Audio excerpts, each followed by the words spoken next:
राम भक्तों, भक्ति साधना चैनल में सभी भक्तों का स्वागत है।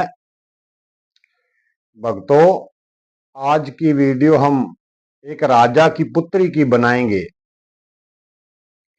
भक्तों, बहुत समय पुरानी बात है। एक राजा की एक पुत्री थी और वो एक दिन अपने पिता राजा से कहने लगी कि पिता, आप हमारी जब शादी करोगे तो मेरे पति के मैं 7 जूत सुबह है और 7 जूत शाम को सिर के अंदर लगाया करूंगी। तो पिता ये बात सुनकर बड़ा दुखी हुआ और कहा कि पुत्री, तेरी तो फिर शादी नहीं होगी, क्योंकि ऐसा पति कौन होगा जो तेरे 7 जूते सुबह खाएगा और 7 जूते शाम को खाएगा। राजा के पास जो रिश्ता लेकर आता तो राजा यही बात कहता तो रिश्तेदार सब वापस चले जाते। ऐसे समय निकलता गया और 10 साल बीत गए, पर रिश्ता तय अभी तक नहीं हुआ। सभी मना करते रहे क्योंकि जूत खाने पड़ते थे। तो एक गरीब लड़का था जिसकी शादी नहीं होती थी। उसने कहा, राजा देव, आपकी पुत्री की शादी मेरे से करो। मैं रोज सुबह और शाम 7 जूते खाने को तैयार हूं। तो राजा ये सुनकर बड़ा खुश हुआ कि चलो, गरीब ही है पर कोई पति इसका मिला तो सही। तो राजा ने अपनी पुत्री की शादी उसी लड़के से तय कर दी। बड़ी धूमधाम से शादी की गई।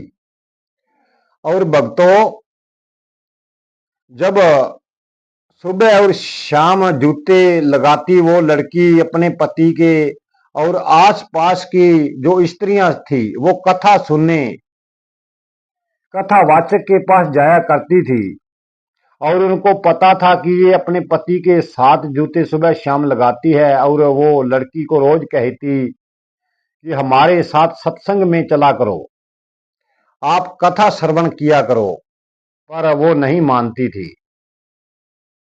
ऐसे करते करते 3 साल निकल गए।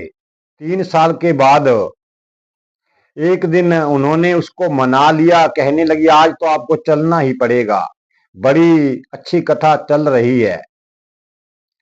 तो उसने हाँ भर दी, जाने के लिए तैयार हो गई। और जब कथावाचक के पंडाल के पास पहुंची तो जो कथावाचक थे संत महाराज, वो कथा बता रहे थे कि सबसे बड़ा स्त्री का धर्म होता है अपने पति की सेवा करना। स्त्री के लिए पति ही भगवान होता है। जब लड़की ने ये बात सुनी तो उसकी समझ में आया। उसने कहा, मैं सत्संग के अंदर नहीं जाऊंगी।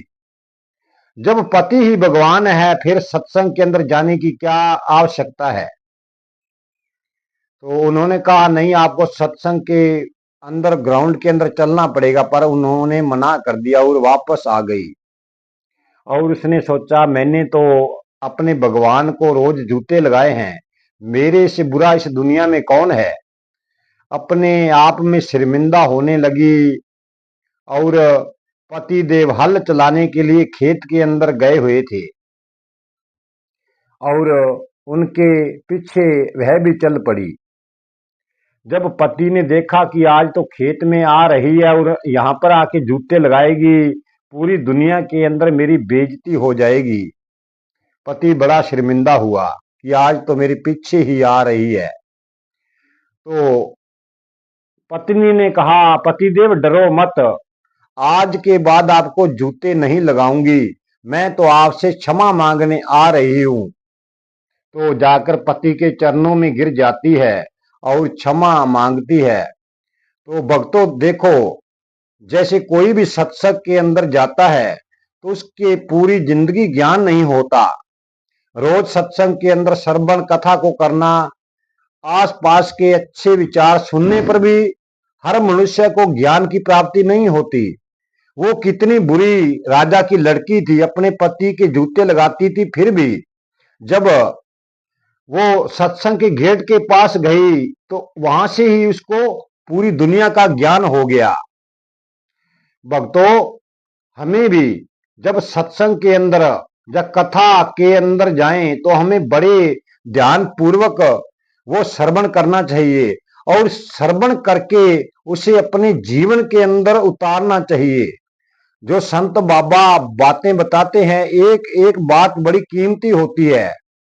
और भक्तों, हमारा ध्यान तो किधर होता है, और हम कथा को श्रवण कर रहे होते हैं तो कथा हमारे समझ में कहां से आएगी, क्योंकि कथा का एक ही कारण है कि हमारा मोक्ष हो।